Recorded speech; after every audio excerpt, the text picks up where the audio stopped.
Attention, la première était dans la bonne zone. Celle-ci est au premier poteau. Attention, ça va revenir plein axe. Et il va y avoir cette première situation, cette reprise.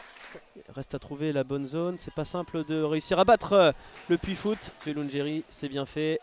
Et attention, parce qu'il y a une situation, cette fois-ci, elle est intéressante. La tête de Ansuso et que James Lemarer qui va se porter à l'avant-poste.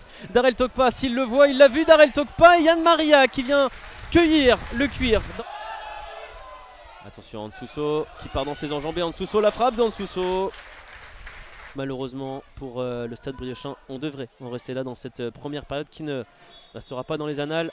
C'est terminé, il ne s'est pas passé grand chose dans cette première période. 0-0 entre le Stade Briochin et le Puy-Foot 43 de Matteo Remars, sauf qu'il ne sera pas trouvé. Matteo Remars, Ibrahim Sangaré dans la profondeur, et c'est bien fait de la part d'Ibrahim Sangaré qui va peut-être pouvoir frapper. Elle est difficilement prenable, c'est le premier tir véritablement cadré de la part du Puy-Foot 43 dans cette deuxième période. Peut-être même mettre le Stade Briochin en position idéale avec Darrell Tokpa dans la surface. La frappe de Darrell Tokpa.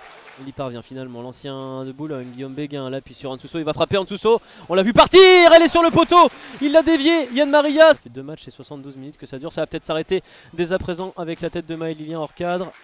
À centrer au deuxième poteau, il n'y a personne, mais il y a quand même James Lemarer pour récupérer ce ballon, il le met plein axe.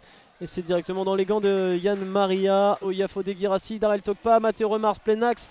Matteo Remars au sol. Il n'y aura pas de faute sifflée par Monsieur Lungeri. On est parti à l'opposé. Attention sur Mohamed Benfredj qui va pouvoir se présenter face à Cheikh Ndiaye. La frappe de Benfredj qui va marquer le premier but en contre alors qu'on se plaignait d'une faute subie éventuellement par Matteo Remars.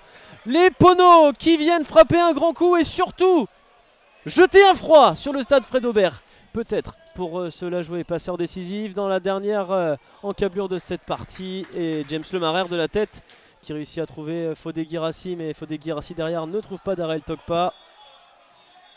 Et c'est terminé, la première victoire de la saison hors de Célas pour le Puy-Foot 43, la rage de Julien Benaïm.